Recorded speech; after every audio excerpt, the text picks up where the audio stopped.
Hey guys, it is Harmony. Woo!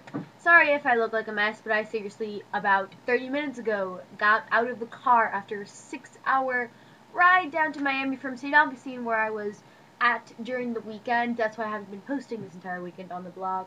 I will be writing a post about my trip to St. Augustine, just because I am a huge history buff, as you'll see, like, while I do these books for this week, because it is tearjerker week, books that make you cry. You'll see. But I'll be writing a post about St. Augustine just because there was so many awesome ghost stories. Like, it is one of the most haunted cities in the entire country. And that is because it was the first settlement here in the United States. And that's just kind of crazy to me because everyone always focuses so much on the British and the English and how they came and 13 colonies and all of that in Plymouth. But the first Thanksgiving was in St. Augustine. And the Spanish were here way before the English were, and Florida used to be from here in Miami all the way to the Rio Grande in Mexico. And that's just insane to me, and that is crazy. And with that note, let's go ahead and start Tearjerkers Week here on Totally Booksessed. Awesome. So, Fateful by Claudia Gray is a book about the Titanic.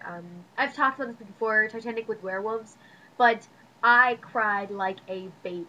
And it was kind of crazy going through the books to see which ones I had cried in, because I always think of myself as such a sap, and then I slowly started realizing that I'm just a sap when it comes to motion pictures, like TV and movies. I am such a crazy sap. Like, I've cried during ridiculous movies. Like, I think I cried once watching, like, Wizards of Waverly Place. Like, I know for a fact that I've cried watching Vampire Diaries, and it's just, I am a sap when it comes to stuff like that. But cried at like 2 in the morning.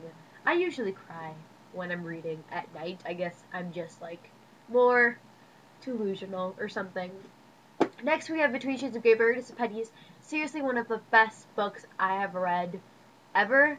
I absolutely adore this book. It's about Stalin's takeover of the Baltic states, and this girl named Lena and her family are just uprooted and taken to these concentration camps in Siberia. And it affected me so much, not only as just like in a cry way, but in a way that it really made me step back and kind of just be in shock at the fact that more people don't know about this, and the fact that I didn't know about this because I obviously consider myself a very big history buff. And it's just crazy to me that everyone focuses so much on the Holocaust, and there should be a focus on that. But the fact that almost no one knows that Latvia, Estonia, and Lithuania weren't on the map until after the collapse of the Soviet Union in 1991, and that's just crazy to me. I hadn't even noticed, and I hadn't even realized that all the things that Hitler was condemned for, concentration camps, segregation, things like that, Stalin did as well, and he sent people to Siberia. Like, that's just insane. He sent people to the Arctic Circle, and that was just crazy for me. So this book it really hit me very hard, so I did cry a decent amount. Next we have The Sweet Poor Thing by Lima Bray. This is another historical. I promise all of them will be historicals. I promise. So I cried not because of anything like life-changing, like Between Shades of Grey. Just the ending was so sad. Like, this series is a fantastic series, by the way. Libba's contemporary stuff, they're not really contemporary, they're more, kind of, well, at least Going Bovine and Beauty Queens, I wasn't big fans of. Like, they were both do not finish for me, but this series is so good. Maybe I just like her historical stuff more than her crazy, wacky stuff, but this book, my heart broke into so many pieces. I was so sad. Next, we have The Iron Queen by Julie Kagawa. So, when I read this book, it was an advanced copy.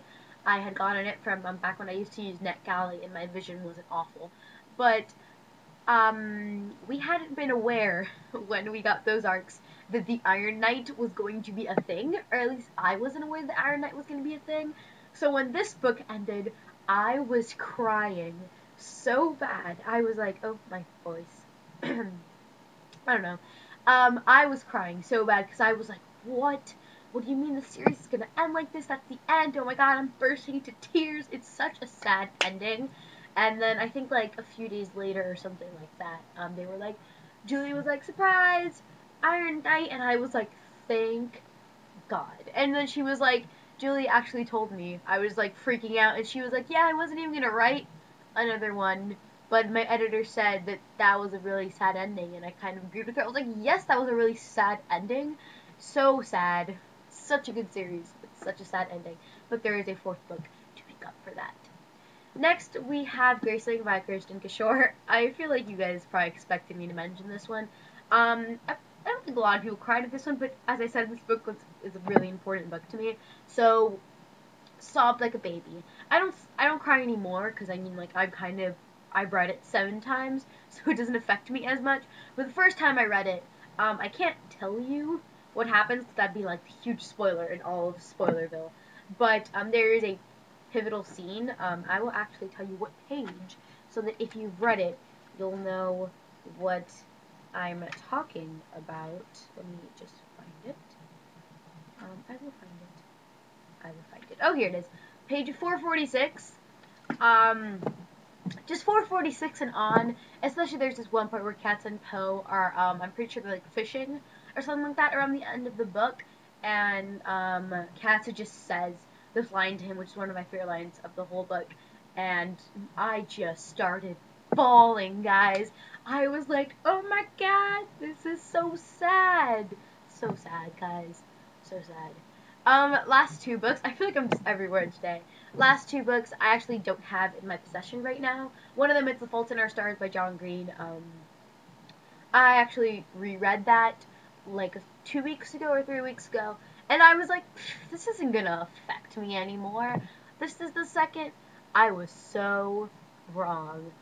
Seriously, I'm pretty sure it's chapter 22 or chapter 23 or something like that. The minute I get to that chapter, every single time, and I read that first sentence, I just start bursting into tears. It's just the first sentence of that chapter. It just hits you, and then you're just like, oh my god, and then I just burst into tears. And then The Kite Runner by, I don't know how to say his name, Khaled Hosseini? Khaled Hosseini.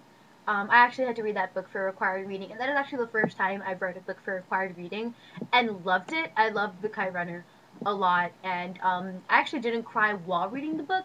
I finished reading the book, and then I was kind of thinking about it on the way home. I walk home from my bus stop, and then I was like, and then I just started crying. And then I just started crying, guys. Like, I even sound surprised at myself. I was just walking, and I was thinking, I was like, yeah, you know, Hassan and Amir. And this is kind of surprising, because this is an adult book, so it's kind of crazy that I'm talking about it, because I don't read adult books. But I was just kind of like, yeah. Then I was like, oh my god, so sad. And then I just started crying. So, those are my recommendations for you guys, and I will see you next week. And thank you for having me in my I've never been able to say that word, disheveled state. So, bye!